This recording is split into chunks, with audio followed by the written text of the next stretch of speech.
Hello and welcome everybody out there in Twitch and D&D land. I hope you're all having a fantastic day. Excuse me while I fix my display real quick. Sorry. Ooh, nope. That's not how that goes. Move that there. Move this there.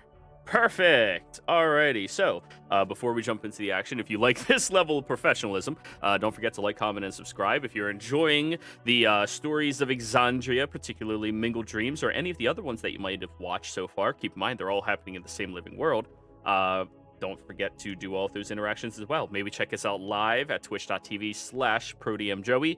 Or if you're interested in playing in any of the games, we have open slots available in Tuesday, Wednesday evening, Friday early, Friday evening, and Saturday. So yeah, definitely reach out if you're interested.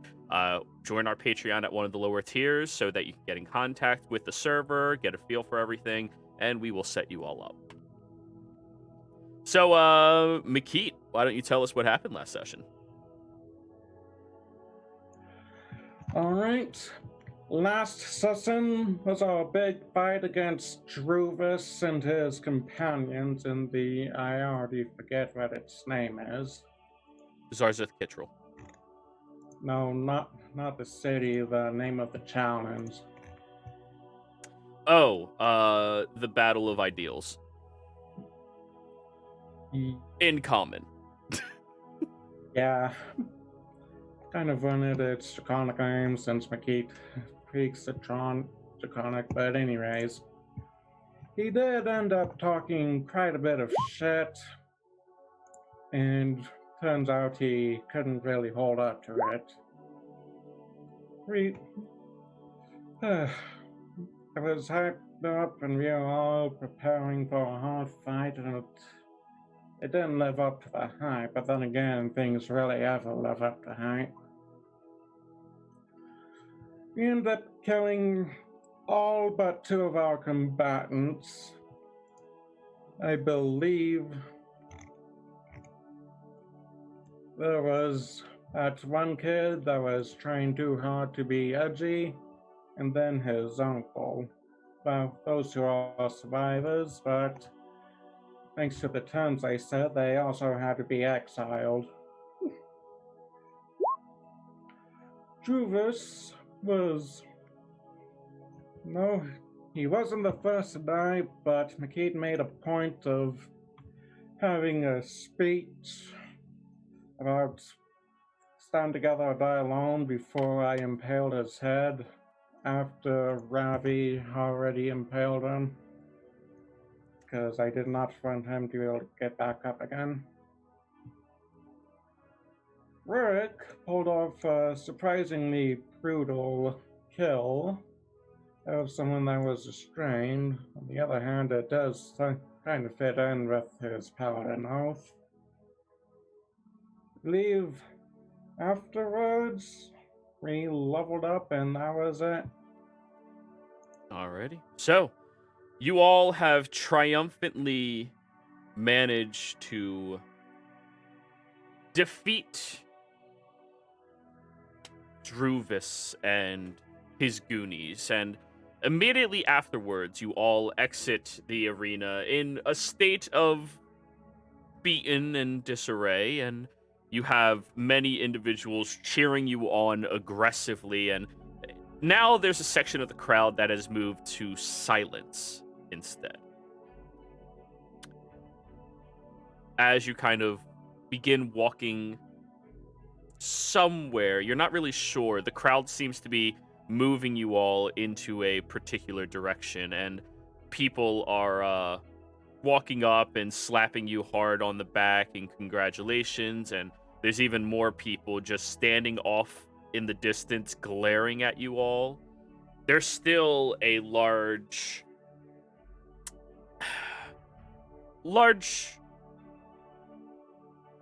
what do we call that, spread of opinions on what just happened in the Battles of Ideals, but it does seem to be respected. You continue walking until you're brought over towards a fairly large centralized building. And this building is crafted much more delicately than other buildings you've seen here in Zarzith. Most other things seem to have been made with purpose, practicality. However, here, it seems to be much more ostentatious and meant to be more of a beacon of the people. And right out front, you do see that there is a black-scaled dragonborn. Fairly old, but not as old as, say, Druvis was. Sitting on the stairs, just looking out at all of you. On either side of the individual, there are about 4 or 5 trained guards. I say 4 or 5 because 2 of them are half-folk that keep walking back and forth, so you're not really sure if it's 1 or 2 or if they're moving quickly or something else like that. And not to mention, all of you are still fairly tired from the fight.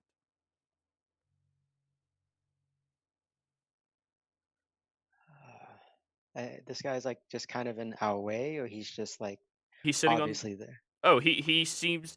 It seems like the crowd has brought you here. Ah. So I'm trying to find the name because I think I have an idea who this is. Ravi?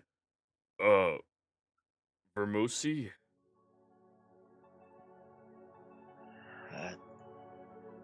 It's an honor to make your acquaintance.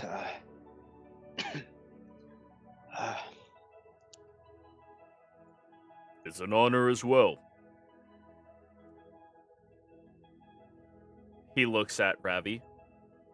I suppose this means you were successful? Yeah. We, took down Druvis and only 2 of them were left alive.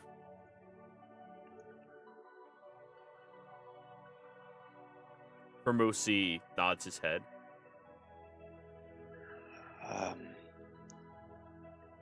The ones that we left alive, Frenton and his nephew. I just have a question. He was what we found out is a former member of the Five to Dine. Is he going to?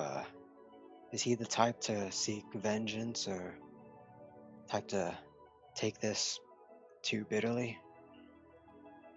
Formosi kind of like rubs the back of their neck. Yeah, probably. Or maybe he finally sees that maybe he should, allow some younger folk to take care of business here.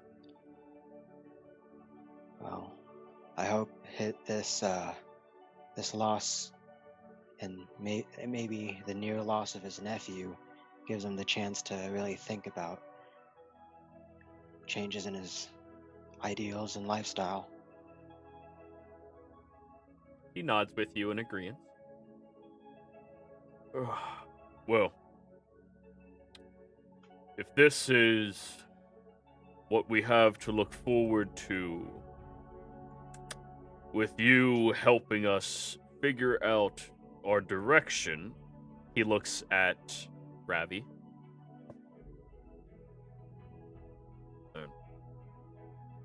I am happy to accept you on the council.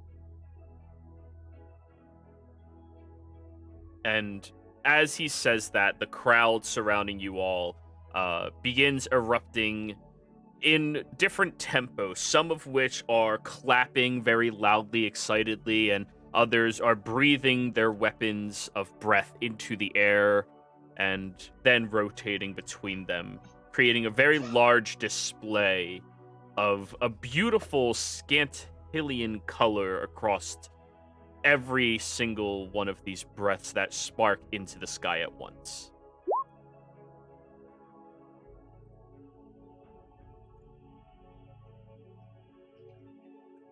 Well, all of you, you're now allies of Zarzith Kitrul. It's a pleasure to be an ally. Hopefully we'll have a good relationship with each other. Hopefully. It's our time in the city's been rather exciting so far. What has it been? Only seems like just yesterday we got here.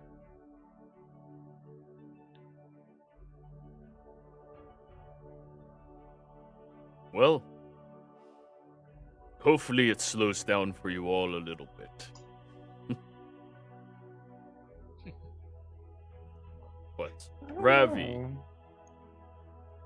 Ravi, come with me. We need to discuss your placement here. Everyone else, welcome to the city. Thank you. Nods. Thank you, sir. Well, I'm ready to find a soft bed to lie on at least. Immediately, as you say that, one of the Dragonborns walks over and goes, well, we have an inn if you would like a place to sleep. Oh, that does remind me. And Rurik kind of calls out to Ravi, who's walking away with Ramosi. What time was that hot luck?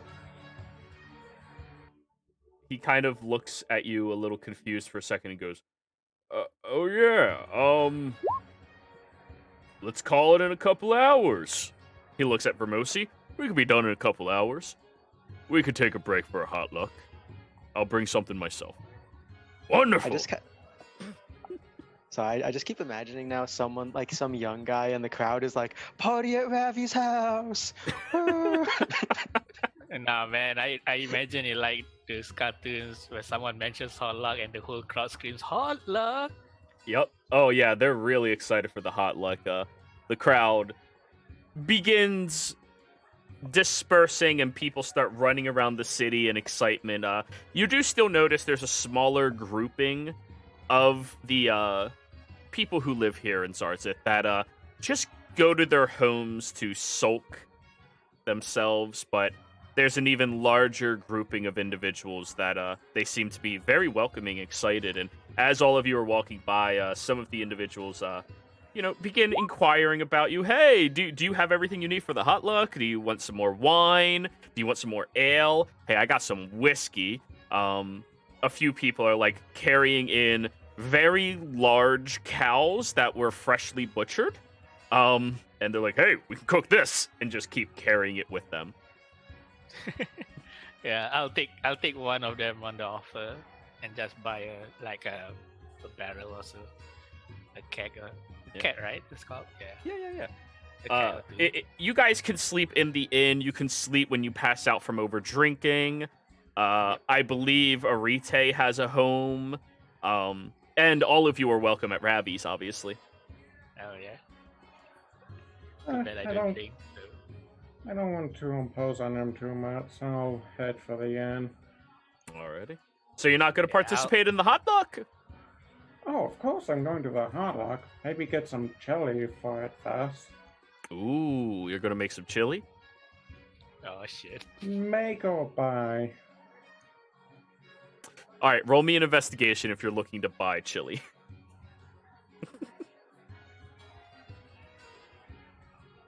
15. You do see somebody walking towards Ravi's house with a large crock pot, and, they're like, hey, I'm bringing chili! Oh, dang it. What, were you trying to bring chili too? Oh, I'm sorry, I can take it back, it's no problem. Oh no. Actually thinking, was it made? Did you make that chili, or was it from a vendor? Oh, I made it. Oh, good for you. Yeah. Well, you want to try a little bit?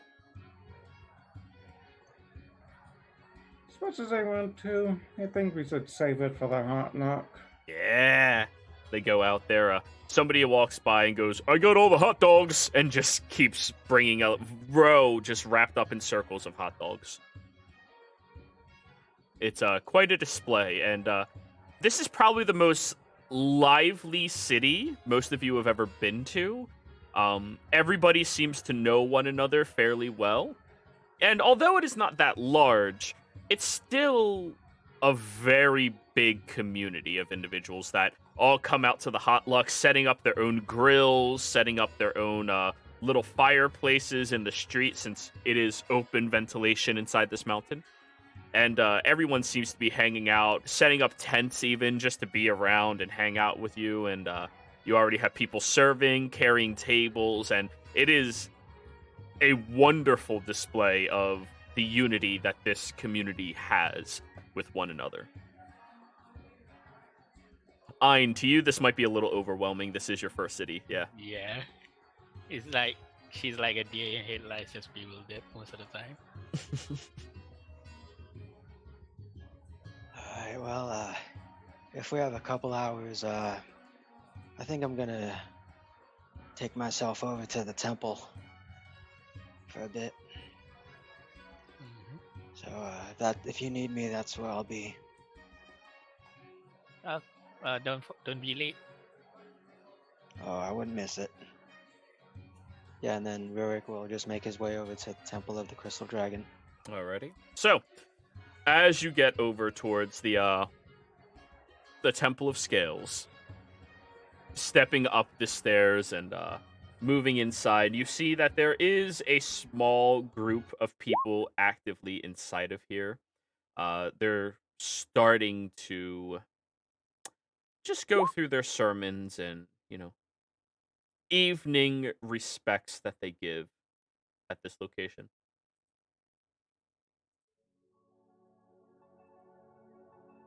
Okay.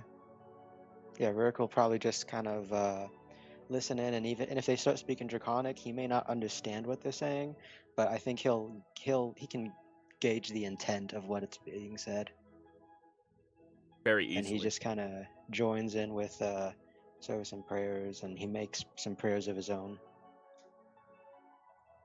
And that's how you spend the next couple of hours? Yeah, until the hot luck. Very well.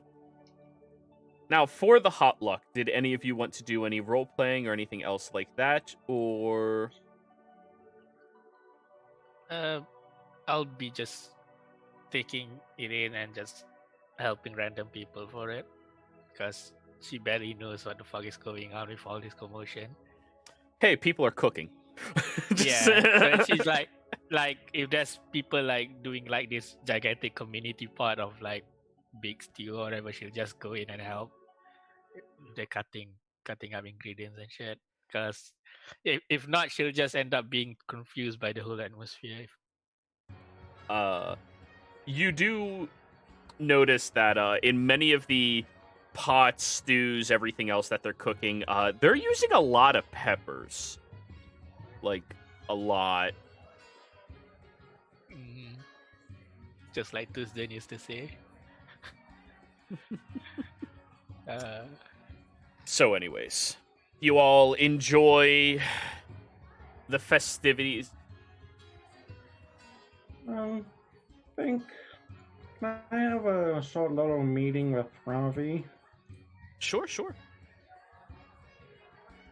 You find him a good part into the actual festivities, where he's kind of sitting on his stoop of his house, and there's already a group of individuals, asking him about his policies, asking him about what motions he's actually going to be fighting for. Some people are wondering, like, do you really want to work that closely with the rest of the Kryn?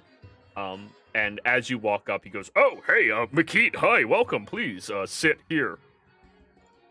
Right, take my seat next to him and just say, "Thank you, Ravi.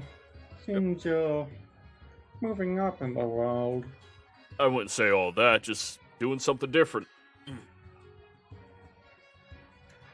Well, not so if you consider the fight the easy part or the hard part. Me, I consider it the easy part, to be honest. Well, I wouldn't call it easy, he says in front of everybody else, but yeah.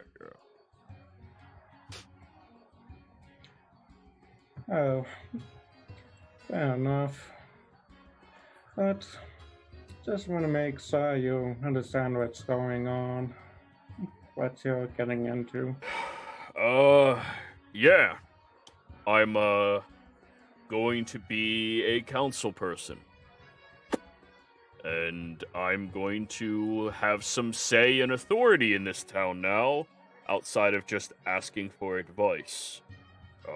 Luckily, one of the other counselors is willing to trade responsibilities with me. He points out, that one, Governor. Ow, that's my elbow. He points out at somebody, Governor. And you see a kind of almost purplish blue looking dragonborn look over at you and just raise their cup. Yeah, Governor is going to be taking over the aspect of the military and our trade routes, and he's trading me for the authority and representation of the common folk, which honestly I think that's more suitable for me anyways. Oh, they're definitely popular with them. I get them a bit more, you know? Come from nothing, stay from nothing. Hey, but no seriousness. Just want to say, fighting for a cause, even dying for a cause, that's easy. Now you're going to have to live for a cause. If you understand. Yeah, I think I got it. I kind of got a similar pep talk from Vermosi. Yeah, thanks. Fair enough. Yeah.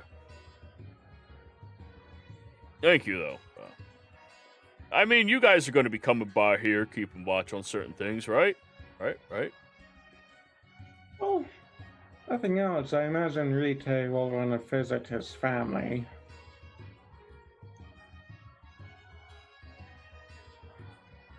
Yeah, that'll be fun. We'll have a good time, everybody.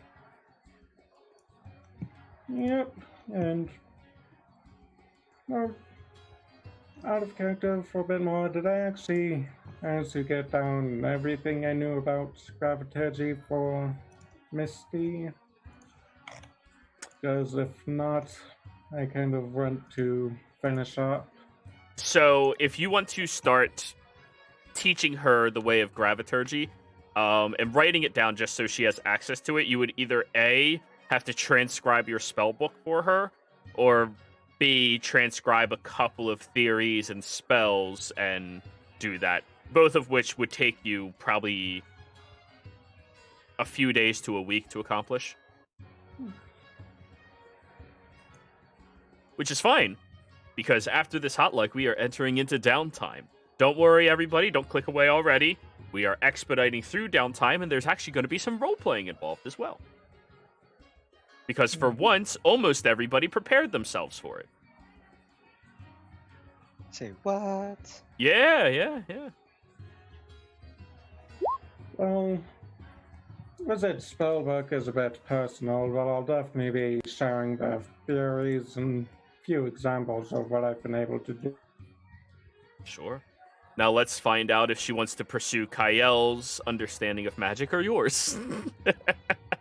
She really likes invisible mage hands. I mean, or Rurik, because I mean, he got a dog out of it. Oh, that's Arite's sister that wants that. Hey, just because Arite's sister's one of them doesn't mean she's the only one. Sure. But anyways, the hot luck goes on very, very energetically late into the morning, almost early morning, or late into the evening, early morning, to the point where only those of you who have the willpower to excuse yourselves go to sleep at a reasonable hour.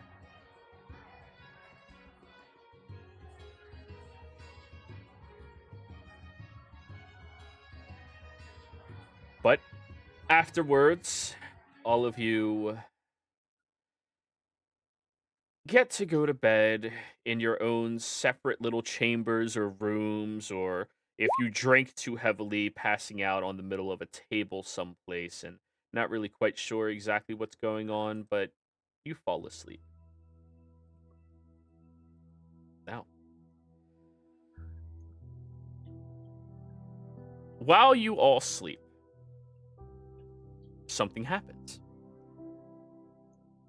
Yes, Rorik, you're right. You have a mingled dream, but not everybody experiences it at the same time. Would everybody like to roll me d20s?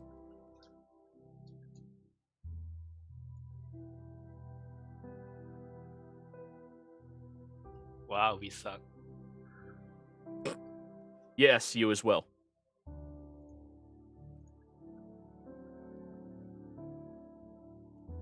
I'll roll for what's his face?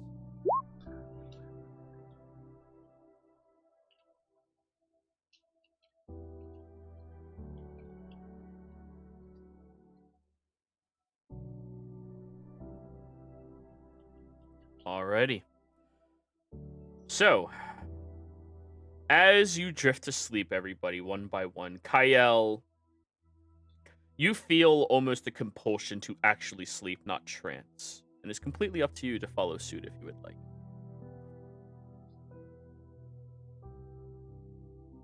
Fuck, muted. Yeah. Okay. I'm might be a little bit drunk, so That's fair enough. You know what? I might write that in. And if an elf gets drunk, they sleep instead of trancing. It's canon, man. You canon. Yeah, fuck you, elves. Want to be on? Oh, I mean, if anything, they try to drunkenly trance and it turns into sleep. absolutely. So, You know the nose. Kyle, you begin drifting up towards this heightened location. And as you open your eyes, you seem to be inside of a large tube.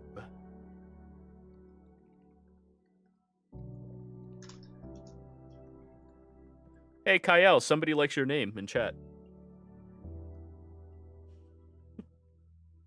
A very large tube. You can see above you this tube is kind of see-through, but it glistens with bluish energy that pulses in one direction, and above you, you seem to be inside of this astral-like location. And as you look around carefully all around you, you do see that Ein is up ahead as well.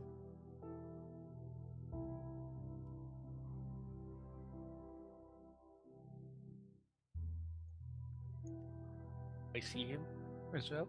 Yeah, you would. Wait, you don't Yeah, have a I'll- shit passive, you would see. Yeah. Yeah, I'll just wave at him to come nearer, I guess. I acknowledge that I've seen Ein, but I'm so much focused on everything else.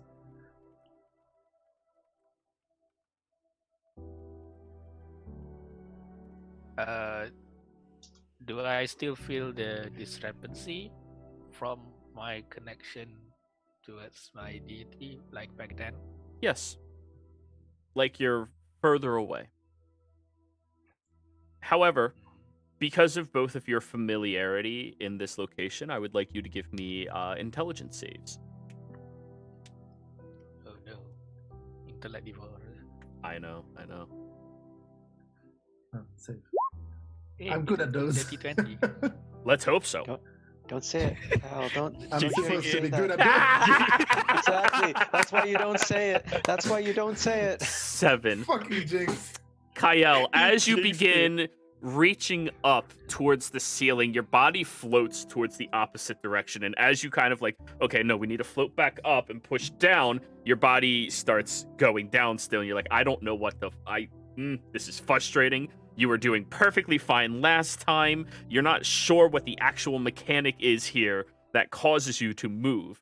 However, as you're having this confusion, Ein just floats over towards you and lifts you up. I was thinking Anne was gonna be like, "What are you doing?" as she like flies circles around him. No, she's way too nice. She raises people. Raise me up. But yeah. You okay, Kale? It seems like you were floundering too hard just now.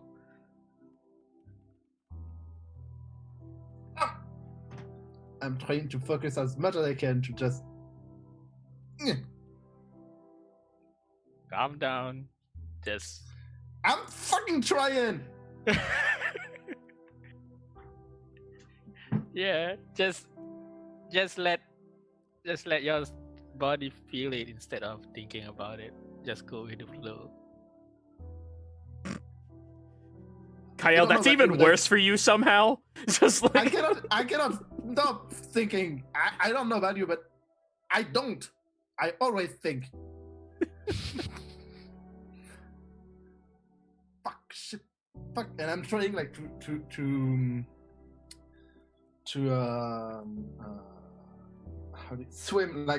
swim down while I'm getting up even more. would you like to assist him? Yeah. Okay. I will. You managed to float And- with Ein. Oh, man. I'm sorry, but when you fail a check this bad, I need to make it fun. I know, it's too good.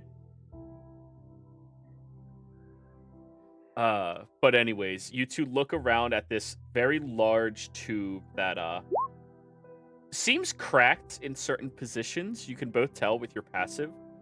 And you're not sure where it really starts or ends. But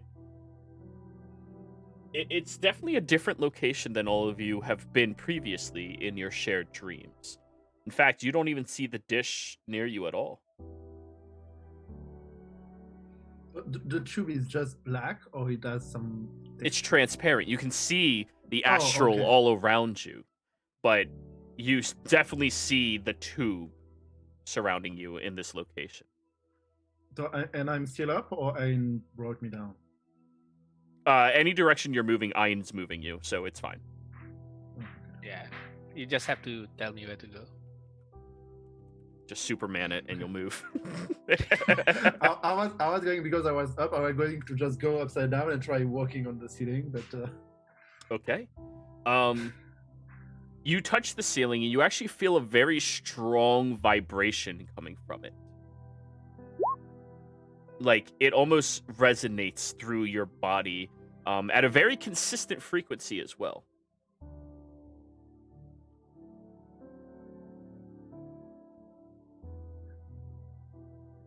there's a weird vibration up there. Not a good vibration. Not a good one. Oh, I'm fucking with you. It's just... Thanks. Someone got the joke. God damn it. Good vibration. All right, there goes my monetization. It was worth it. Yeah. Rip.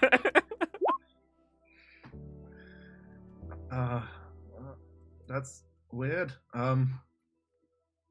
Is it actually solid, or is just like, if I want to go through and try to go through, I will go through? Roll me an I'm trying to push investigation. it. Yeah, roll an Trying to push investigation. it. I'm supposed to be even better on those one. Jinx it again. Nah. Well, no, Kael's actually really good at investigating. And then Because you say of- that and then double that one.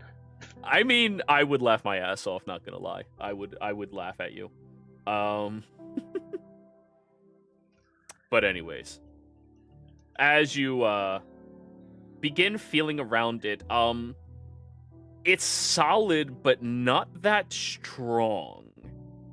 Almost like this material is like the surface of water that's been frozen over partially, but not enough to make it a full solid, but enough that if you were to push against it, it might break, crack, or splinter.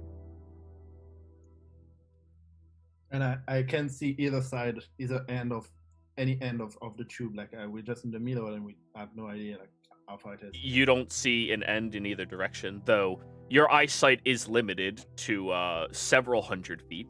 So, Fine. Should we try to break out, or just walk? How hard would it be, do you think, if you try to break it anyway? I don't know, not very hard. And I'm just trying to elbow Bonk. the punk to see if like it breaks something. Actually, it does crack. Uh-oh. Huh. I Not mean, very hard at all. I see. I don't know. Could worth a try, but all I know is that the connection from here towards the prime deity, at least to the wild mother, from what I know, is very, very distant. So I don't know if it's like farther away from the lands that we're in.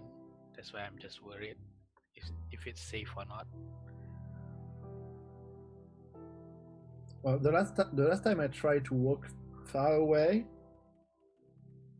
I got pulled back from where we started. So at some point, maybe trying to break the rules. Do we still have like those tether, like those linked that You look down at yourself. chains? And you do recognize that you have that little platform against your stomach. And there is 2 chain links. But you don't see a break or crack or the extension of the chain. You just see the 2 chain links. Okay. Well, who tries nothing? And I elbow again to open up the tube and look through if Alright. there is any difference. Give me a strength check. Also, if it breaks, I'm gonna retry my connection to see like if I can guess how far it is. A strength check, even if this place where everything is ruled by mind. Yes. Okay. I tried. 11 strong enough. You bang your elbow into it and kind of force yourself to break further through. And you watch as this entire tube ripples out and that bluish color of flooding magic actually begins pouring in. And you both feel a flood of energy, wind, air, something slam against the 2 of you aggressively. Now I need intelligence saves from both of you. Oh no! Stop, I don't want the bless anymore.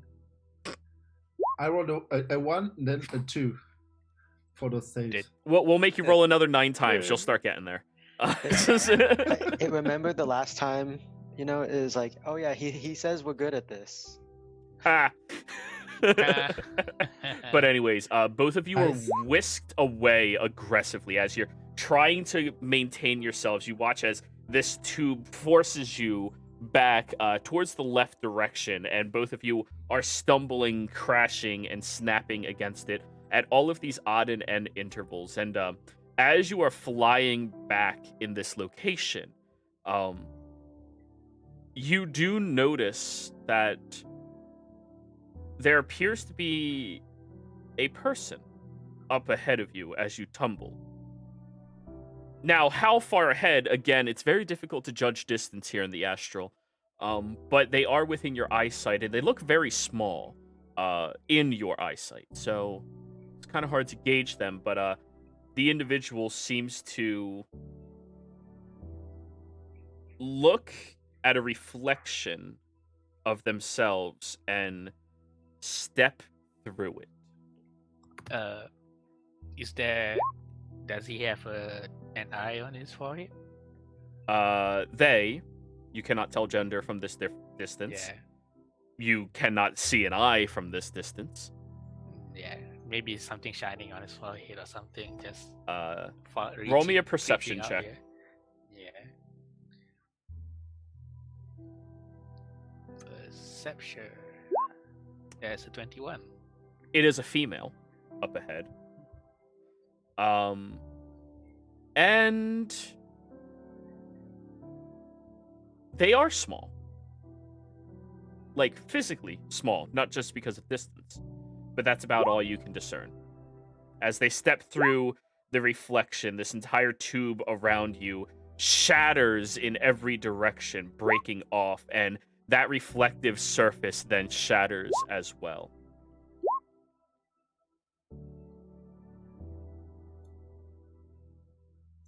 And now the 2 of you are just floating. I'm just starting to talk to myself and say, hey, stuff who's talking to me, thing, some help.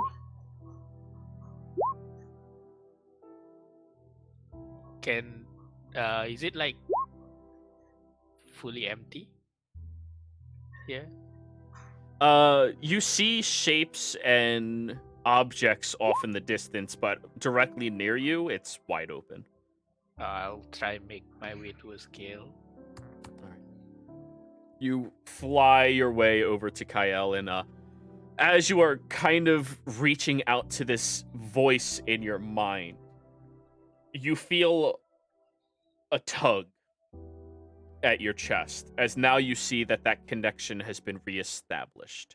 Your tether now stretches off in the distance.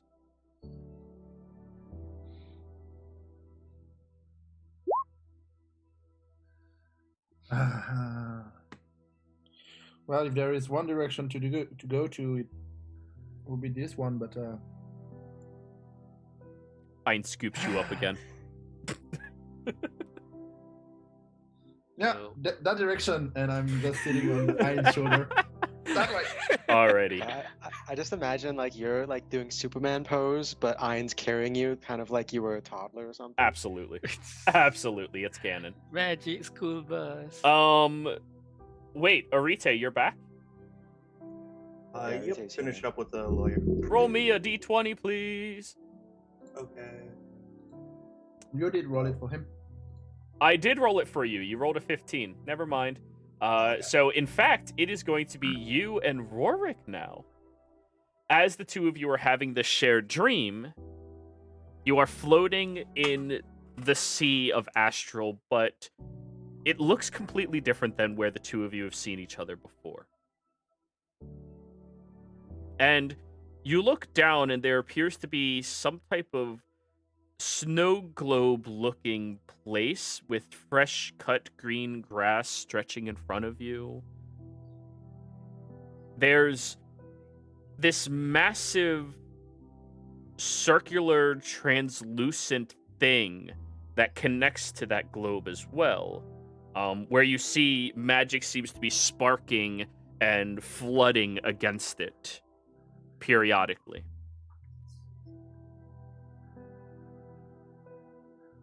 Isn't this curious?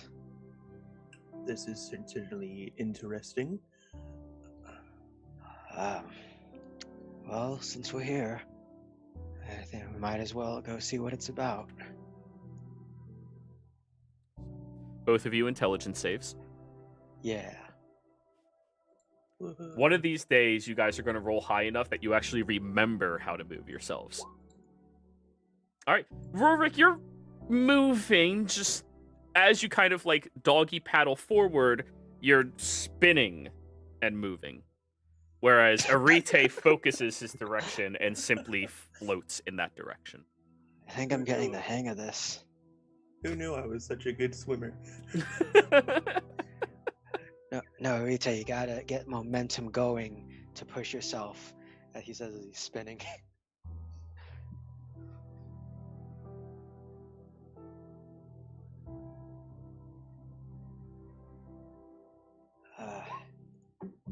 But as you look forward at this beautiful, shining green territory, you do see the tube connects directly into a place, and there's a few individuals who are looking around, but they don't look at the tube. It's almost like they don't see it, as they are fully on guard and looking very aggressively in all directions. These individuals, what do they look like? One is a fairly lanky Goliath. Another one is a Dragonborn with glasses. And the third one appears to be a satyr. And they all seem to be looking around very, very confused right now. Hello, can you hear me? There's no response. There is that dome over top of them. Rurik will. Do I still have like all my stuff on Rurik? Like he's No, dreaming, you right? would have modest clothing, and that's about it. Okay, so I don't have my walking stick. Oh, you're right. It was not a. It's not a dragonborn. It's a minotaur. I apologize. You would not need your walking stick when floating through the astral, so no. Okay. Rurik will pat the dome, or at least try to break through it to see how sturdy it is. Dunk, dunk, dunk. I need you to roll me a d100. Oh no. Oh wow. I don't like that smile, Jero. As you knock, you watch as the Goliath shakes their head and looks up at you. Rurik will wave. Their eyes go wide as they begin slapping the satyr on top of their head, and eventually the satyr like throws their arms screaming, and you don't hear them. But you definitely see the mouth wording of "what" as they look over and look very confused at you.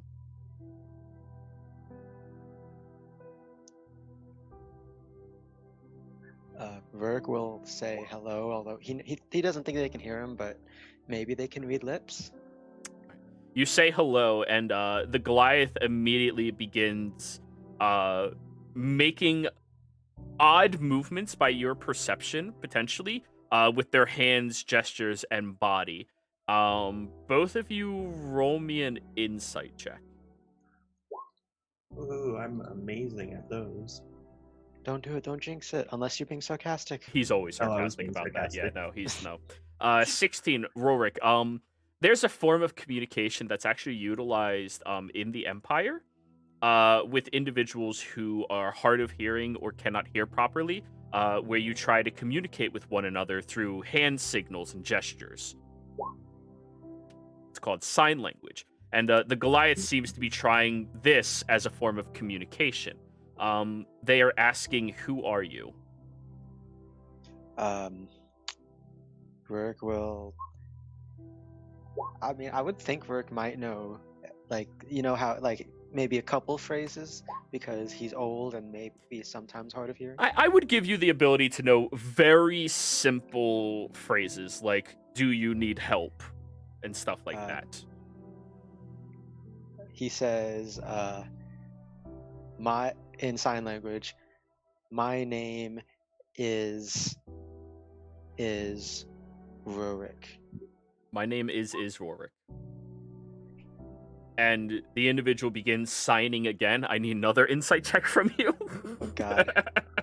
Have fun with this. There we Ulrich. go. 9. You have no idea exactly what they're asking. Or saying, really. They kind of like roll their eyes. And then they stop and they go like this. Rurik will sign back. I don't. They shake their head. know Lasagna, hearing, spaghetti. They look very disappointed and do this and point at you again. Oh, I think he's just telling you to talk, Rurik. oh yeah. He nods.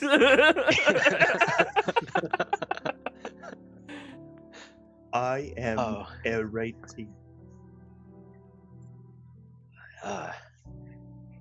And they say hello. A righty will wave. Who are you? Rurik will say as well as sign. All right. Who you? Just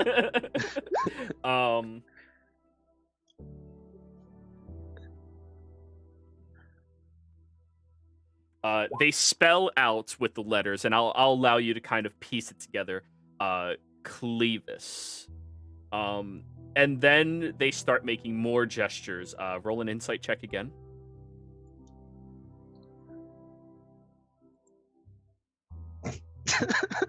$16 is high History. enough. They're asking, where is she?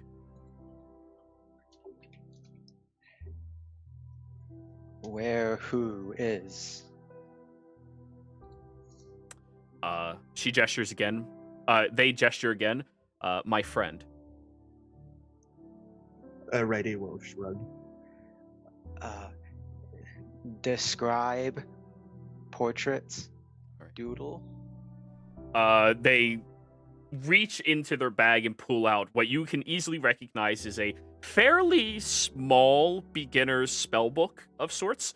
They flip into it and they begin tracing around carefully. And as they do that, the satyr walks over and just moves their hands like this, and you see a small halfling girl with little tan skin, pulled back but frizzy, curly blonde hair, dark brown eyes. Oh, sorry. I think I know who that is now. Anyways, yeah, Rurik will take a look, and he'll just kind of like try to memorize the was it the picture? Or, no, it was an illusion, right? Yeah. The Goliath is trying Uh, to draw it. The satyr just said, "Fuck it, minor illusion," and just. Yeah, and Rurik will ask, name.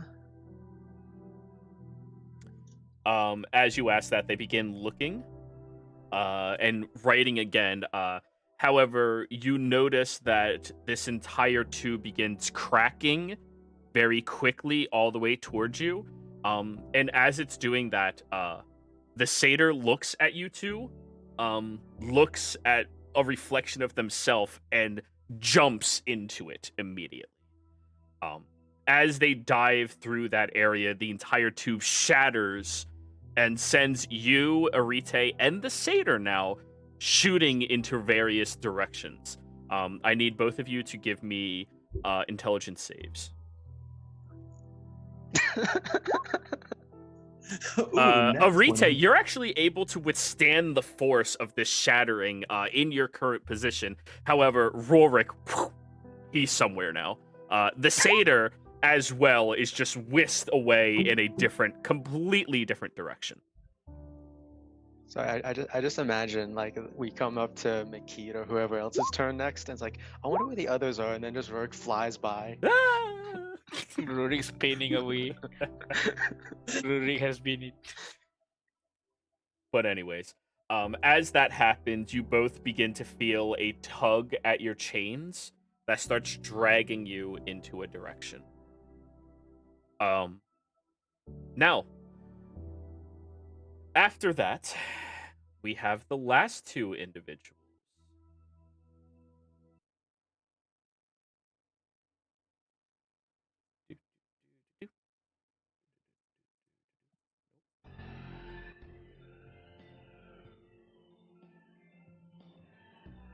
McKeith, you begin floating around in this open area as you recognize the dream, and you get a moment of excitement because you're like, "Ooh, where's my planet? It's mine. I'm going to." You see it nowhere around you. However, you do see sitting cross-legged, playing some instrument is an interesting individual. Creve, would you like to describe yourself and what instrument you're playing right now?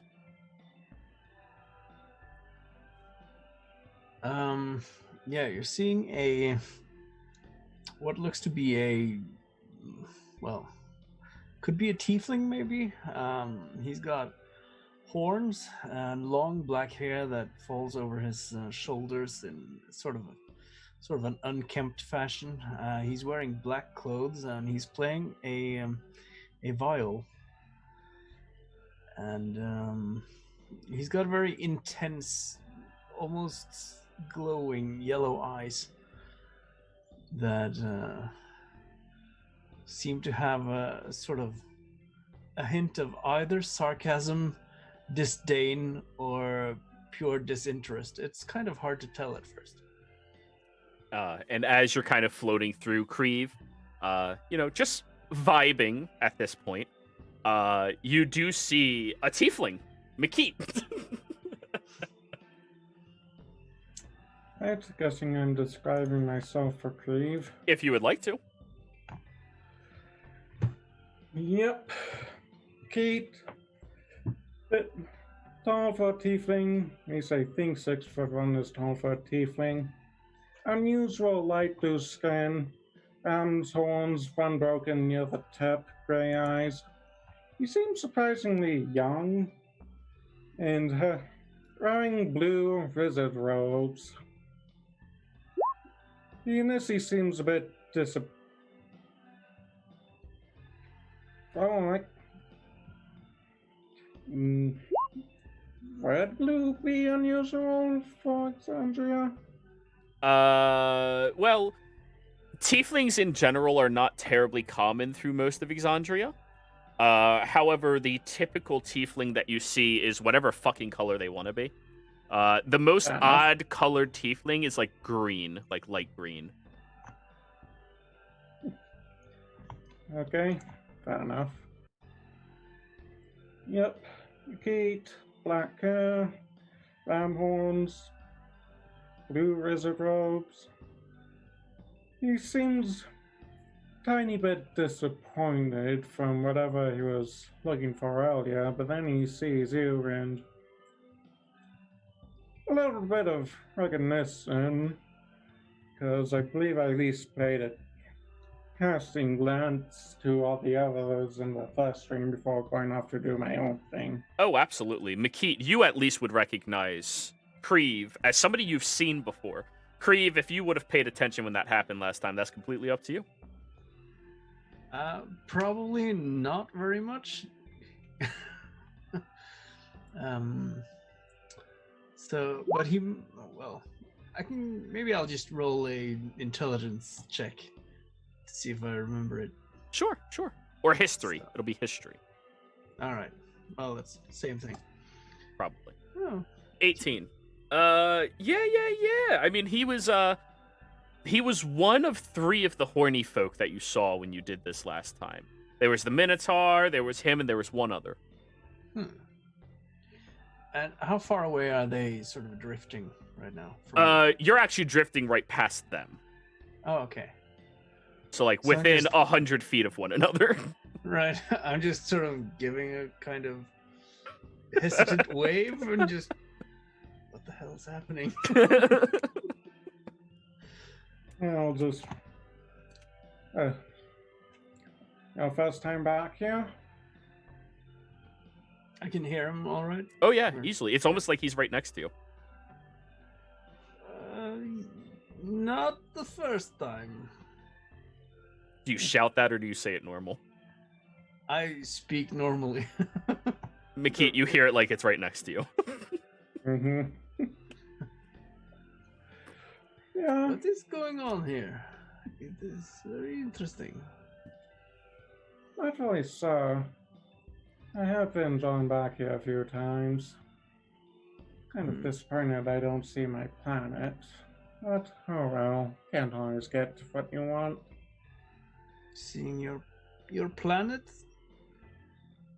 Oh yeah, that's why I started doing some studying, started learning some, well, new magic for me. Apparently, it's already being learned somewhere else. Well, Disappointing. it's okay. I'm not that interested in your life story right now. What is this? Do you know anything? What? I have a feeling I've seen you before, or so. At least a little bit. Yeah, I do believe we were among the 12 that were first brought into this. Suppose it's a shared dream. Maybe not quite a dream. Pretty sure it's not actually a dream at this point. This is something else. I'm quite sure it is not like any other dream I have had before. It is different. Mhm. So, are you where in? Well, if you were to wake up right now, where would you be? You think? Hopefully I'd still be on Zaza Ketchel. Right. That is not far away from where I am. I am actually heading there. Huh. Oh, maybe we'll be able to meet up in the raking world for once. I'm sorry, I just kind of imagine, hey, want to meet up for drinks? Like, just... Yeah. Sorry. Huh. Sure. I assume there must be some kind of tavern, maybe. I have never been there before. Oh, there are plenty of taverns.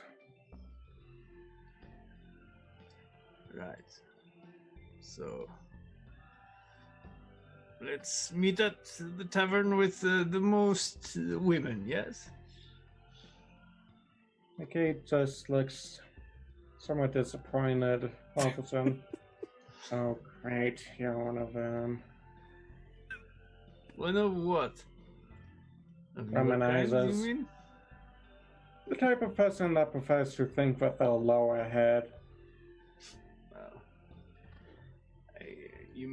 I mean, you have to use all of your assets, to get through life.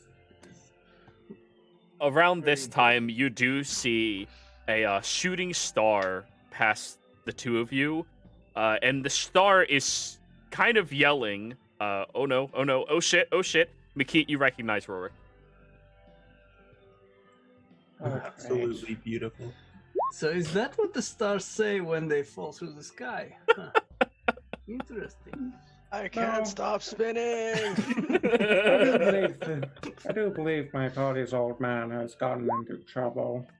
I'm just like every time he's gonna see a shooting star from now on, he's going to like that one is saying fuck. What, new?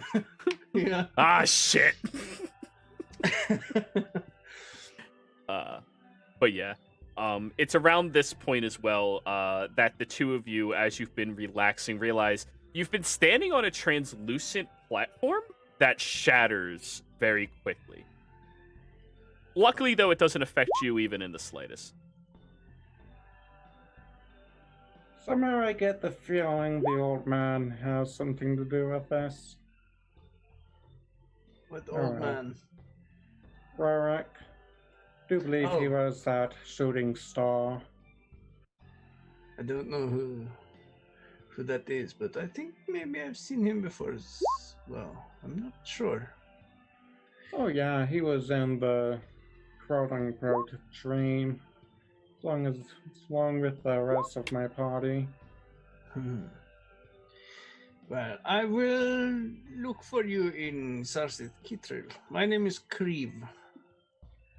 McKee, Mikit. Well, nice to meet you, maybe.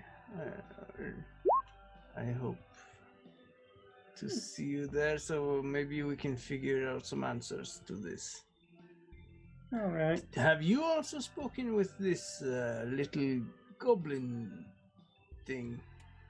Bard. Oh, What is Snook? the name? Snook, yes, Snook. Yeah, I like him. He's one that first told me to go meet up with my companions down in Charis.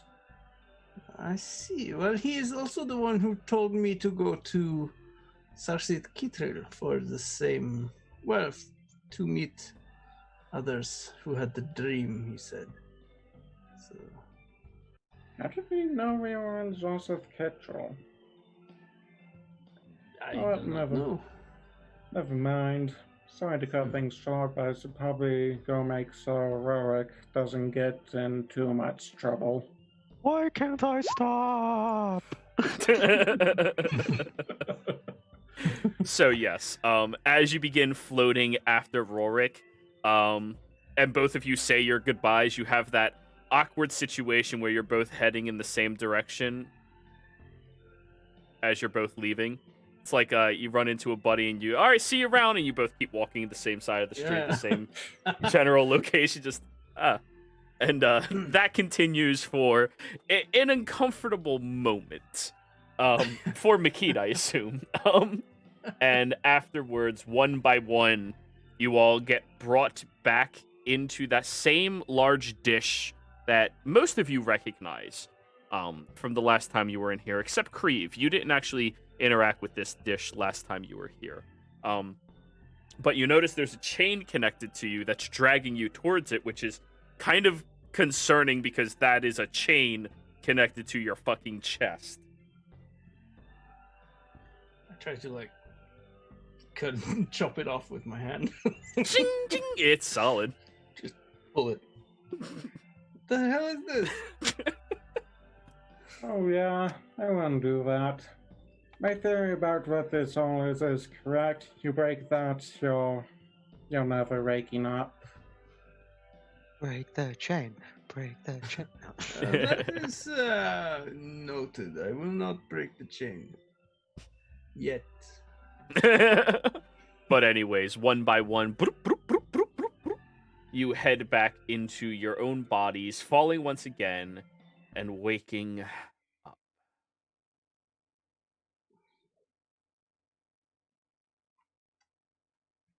So, all of you, as newfound allies to Zarzith Kittrell, at least the factors that sit well with Ravi and Vermosi, the leader of Zarzith Kittrell. The city is opened up to you. Everybody is very welcoming and warm to each of you. They want you to at least experience a better greeting than you originally had when you entered into this location. Particularly Kyle and... yeah, just Kyle. Wait, they are more comfortable with the human than with the drow? Oh, yeah. Well, okay, so they're not uncomfortable with a human. That's what I'll say. They're just... You're seen as, like, maybe a threat to some of them. Whereas a human is like, oh, hey, cool. And just... not caring. But anyways... Okay. I'll, say that those of you that drunk a little more heavily than usual, you're waking up surrounded by a broken table that you fell asleep on. And I assume you all meet up for a quick breakfast. Well, I'm not drunk, so I'll be up earlier than them at least. Alrighty. You have leftovers. Yeah, Rook would probably also get up early and try to help start cleaning up after the party. Okay. And if the tables aren't like shattered to pieces, I can at least use mending on it. They're shattered to pieces. Okay, fuck it. Oh, I'll just pretend I didn't see it then. Morning Yeah. there, Ryan. Once I'm back from the inn, I'll start super bleaching everything that needs cleaning. Alrighty. So instead of meeting up over breakfast, you meet up over cleaning. The non-drunk one at least. Yeah. Good morning, Rurik. Had a good sleep. I mean, I guess it was, I had a rather interesting dream last night. I'm pretty sure we all did. I think it was a metaphorical one from my god, just about things out of your control and how you're just spinning through life, unable to stop, just go with the flow. Rurik, What? you exploded from the tube being destroyed. Oh, so it wasn't just a dream, it was one of those dreams. Yes, Rurik. Okay. And you went flying like a shooting star. Yeah, I actually saw you going past. Alrighty, we'll laugh. He's not even gonna try to hide it. I kind of feel bad I didn't get to watch that. Oh well.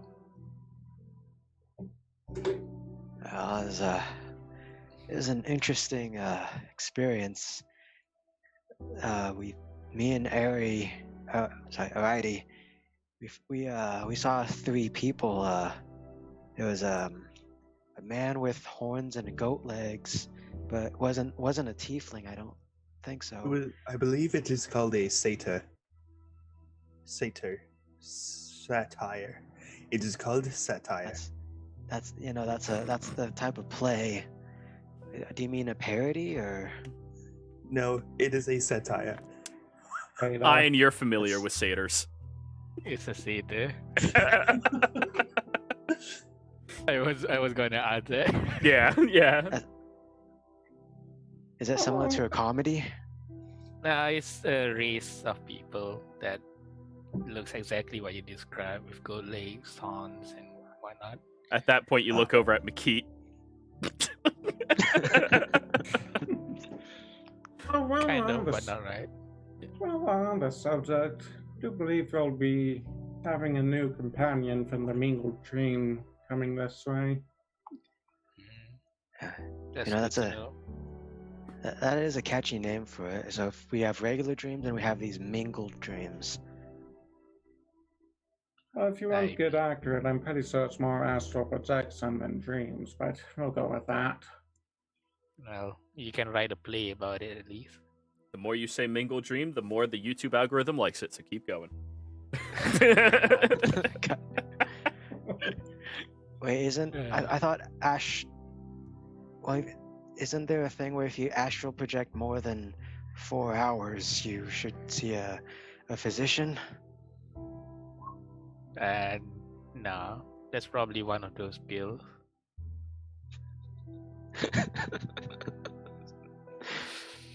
Sorry. That's the wrong kind of projection. My God. Think of the kids. Well, if anything, at least we know a little bit about what our dreams are. Well, kind of. Well, it wasn't just that. It was there was a large fellow. I think they were Goliath, and as well as a Minotaur. I can attest to that. Yeah, and they were looking for someone, a young halfling girl. Would the person that I saw back then reminds me anything of a halfling, Zero? I mean, the description you were given is a young halfling girl. Yeah, you have seen these before. Yeah. No, I meant does the silhouette look like a halfling instead of like an actual midget or something? The silhouette. Could be.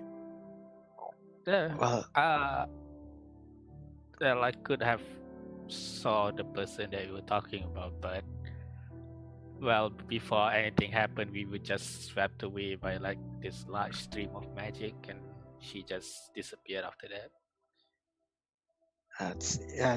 Something similar happened. We were about to. I asked what her name was, but before I believe the satyr could answer back, there were these cracks that went along, and then it flung me to I don't know where. All I just remember was constant spinning and I couldn't stop. It was both exhilarating and terrifying. Well, if you got pretty much bombarded with magic in that mingled dream, I should probably just check it out and make sure there's no effects from it. Well, if anything, I feel the same as usual. So, I mean, it's what usually happens when we have a mingled dream. Wait, Rurik, how did you Yes. go flying and I didn't? Wait, what happened? You Sorry, out of character. What happened? You went flying in the dream and I didn't. Oh, I'm not sure. I think it was mainly I wasn't expecting it to do quite that. What happened I think I remember a brief moment. Wasn't that satyr nearby too when the tube collapsed or broke apart? Yes. I'm remembering that correctly, right, Jared? The satyr jumped through a reflection of itself, and then it was with us. It jumped through the reflection quickly, right before it shattered, and as you went spinning off, it went spinning off in a different direction. Okay. Yes. And this satyr had red hair. The leg hair was also red. The horns went like over their head and down, like right framing their face a little bit. And they had a very tiny goatee with no other facial hair.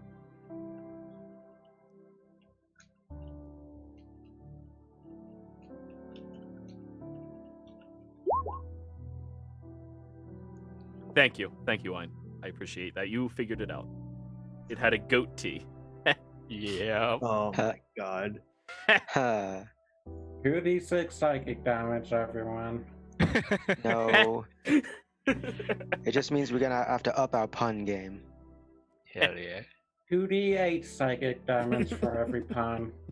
How about 10d12 psychic damage?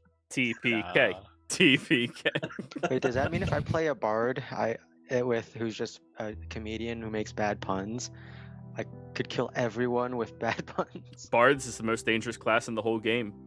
Mhm. They gain access to wish, but they don't have the conscience to use it wisely. Which makes me happy. My backup as a bard. Imagine Snook with Wish. Yeah. Don't worry, he'll get there one day. Oh, the multiverse is doomed. I'm It's pretty the sure it next would just be like BBUG. there'd be something really easy to grant. I wish I had milk. Yay! Oh no, it's gone forever. Anyhow, Mikit, you said that someone will be joining us. Yep, his name is Cleve. He was either a tiefling or a satyr. I didn't really check that hard. Did Oh, he that's- say anything about where we could meet or something? Yeah, Snook pointed him this way. He wanted to meet me in whichever tavern has the most women. My Okay. apologies in advance for his behavior, Ein. Ooh, Snook? No, Yes. Cleve. Yeah. Also, Oh dear god, it's Nook 2.0. I don't quite Oh, no, understand he- how to be He 2.0. isn't anywhere near as charming as Snook. Yeah, Snook was pretty. He was good people, from what I could tell. I mean, I'd have to meet this Creve in person to get an understanding of him. But well, I mean, I'm hoping for the best. I think if Makit would trust him, then he deserves our trust too. You all hear Kyle walking down the stairs. Hey, Kale, come along. They have quite an Morning. They have a really interesting experience yesterday. Rory became a spinning god. Shooting star. Yeah. And well, do you have coffee? I've got some tea here, and Rick will offer some tea that he would have prepared. We all know this by now. Yeah. Thank you, Rick. Oh, my head. You So seem you've to be been spinning. tired today. What'd you say? All right. Yeah, we were just discussing the mingled dream that we all seem to have. Oh. Yeah. I broke a tube. That's. all I Oh, can so remember. that's why the platform suddenly exploded. I don't know. You weren't there. I didn't see you. Any of you, except Ein. Thank you, Ein, by the way. I think this time when we dreamt we were at separate places, but it was all connected somehow. So, and Verk will explain to Kyle, so we don't have to do the whole thing about what we saw. Mhm. So for what we saw were people looking for a small halfling girl, and you saw, what was it again? Looks like a halfling girl. Did we? Did we see it? Yeah, it's the person that we saw when you shattered the bubble. Oh. Well, I didn't look very closely. I was Yeah, I Focus on was something else. super. It was surprising to me because we were swept away, and she was calmly standing there most of the time. So I scratch my hand. Are those dreams always that exhausting? Ugh. man, that sounds like your hangover instead of a dream.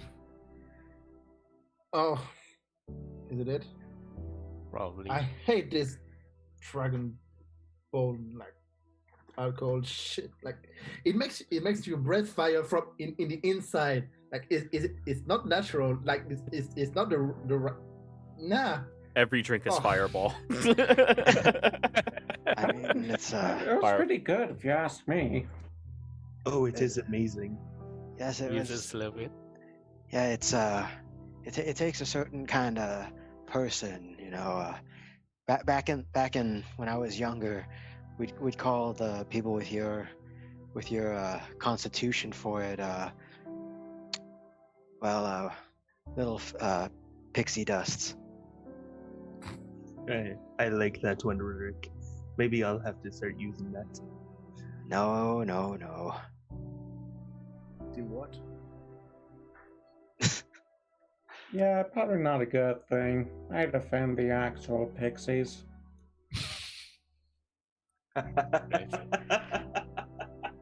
Well, I've never seen a real pixie up close. I always thought they were just myths and legends.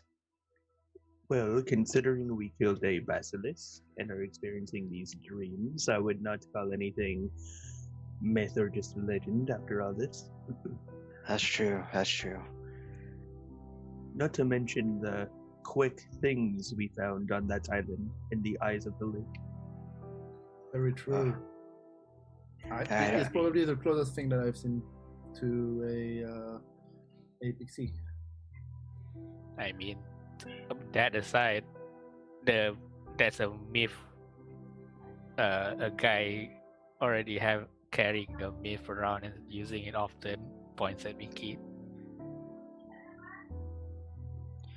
Well, I mean, from what we know, it's not even so much a myth because it hasn't been told. It's No, just been hidden. It's the nearby cherries, at least it's a myth, but it's a lesser known history most of the time. But in any case, I think we should start searching for the clues that we were here originally for. Well, if anything, maybe the reason we had that dream is that's another clue in itself of whatever is going on. Maybe our new companion would help us shed some light on it while we research it. No, it's been like a day or two of us being here anyway, so. Around this time, Ravi opens the door. Hey, new companion, huh? Hey, you guys made some morning. friends last night? Yeah, drinking No. makes friends after all. Yeah, it's a good time. Oh, I just wanted to talk to you all about something. Over the next few days, I'm going to be very, very busy working with the rest of the scales. As such, I put in a couple of requests. Here, and he hands over a small note to you, Kyle. That is access into our archives and libraries, things that we scavenged from the other place that we don't talk about. But usually we don't let outsiders have access to it. But I apparently can pull favors now. So here. You should also probably send a messenger back to that outpost we saw earlier with maybe give Lipstick a break. I mean, you did. He is covering for you. Remember? I mean, I can ask them, but I'm not returning to active duty anytime soon. So. Oh no, that's. I mean, inform him of that. So. Oh yeah. All of them are being made aware. Uh, Yeah, of course. In addition to that, if any of you are looking for any goods around town, I put out a word to all of the respectable people of Zarzith Kittrell that they should, treat you as fairly as they can. All right. Oh, that's good to know. Thanks, Ravi. Yeah. That's very good. That's what I was hoping for. Yeah. Appreciate it. Ravi, I haven't been able to ask yet. Are there any community projects going on at the temple that I can help with?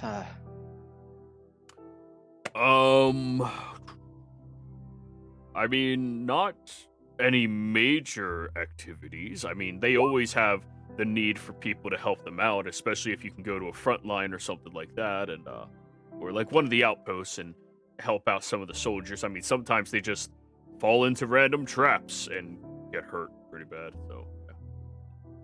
How long you guys planning on staying in town? Probably a couple of weeks while we get like some reading done, or probably just take a look around. Yeah, taking it easy. Well, not that we're trying to kick you out or anything, but stress levels are still fairly high. Take the time that you would like to here, relax. If you guys ever come through Zarzith Kittrell, my home is open to you, of course. Thanks. Yep, no worries. I really appreciate it. Yeah, no problem. Yeah, I think, during the weeks, probably, I'm not sure either Mikit or Kale would probably help your niece up to speed. Oh, she was actually with her really learning. interested in KL's magic. KL, I didn't know you did magic.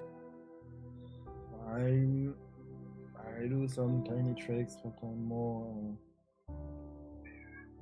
I'm not a scholar. My mom would have wished me to be, but I'm not. I'm like not that kind. Well, she seemed really interested. Missy, and she like walks out from the other room. Hello. Oh, good morning, Misty. Hi. How you doing this morning? I'm Morning, good. little girl. My uncle is alive, so I'm happy. She like glares at him. Yeah. That's good. I'm alive. But yeah, why don't you show him what you tried working on all day yesterday? She makes the mage hand, which takes her about a minute. And while focusing on the mage hand, she begins weaving magic through it. And it turns pink.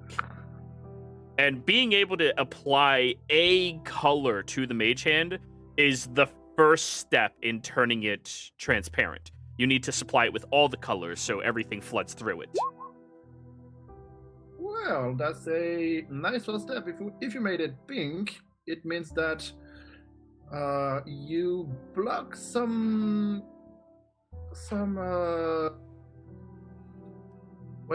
wavelength. Is it in the correct English word? Magic. Wavelength. Just Okay. flow. I was trying to do some physics, but you block some part of the spectrum. So if you keep going like that way, you might.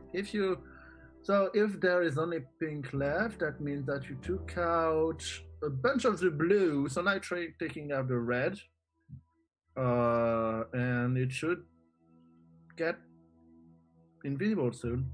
Yeah. And I cast Mage Hand and I check her Mage Hand with my Mage Hand. Yeah, I'll work on it. Still trying to figure it out. It's really cool though. Not that I'm not interested in learning your type of magic, Makit. This is really cool. Well, if you look at that, it's cool, but for some reason, Mikit knows the magic of my people, and if you go to the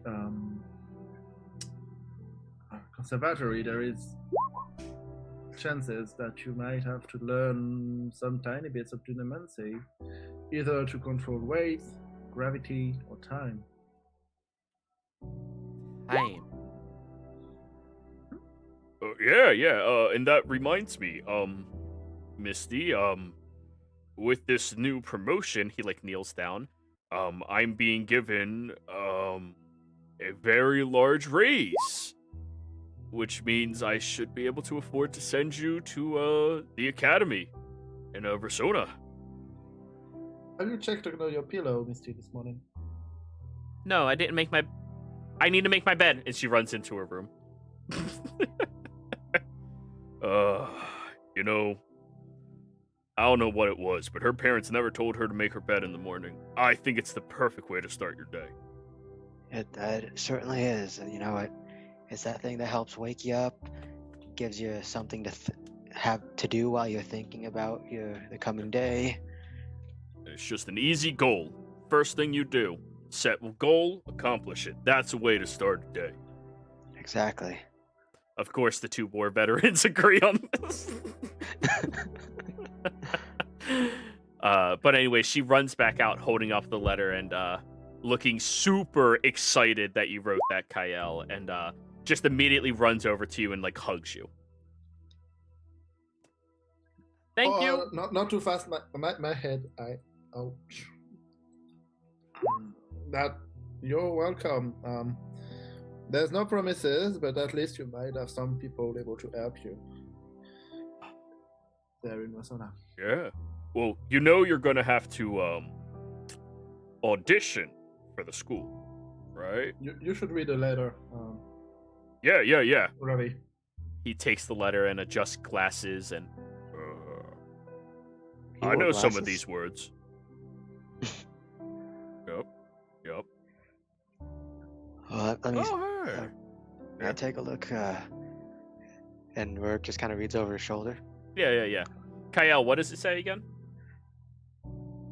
It says, it's addressed to my mom, chair of the, who holds the chair of chronomancy in the conservatory, to assess to the best of her capacity this young girl, and to if anything is in her power and she find her talented enough to put a file on the top of the list. Oh, well, thank you. Really appreciate that. Well, there's no promises. My mom is quite picky, but at least it should save Misty for the length of the first steps of the procedure. Yeah. I mean, that's amazing. I mean, it may not have gotten her all the way in, Kyle, but what you've done is you've given her the opportunity. You've given her the chance. The rest would be up to you, Misty. That's the least we can do for Ravi. Right.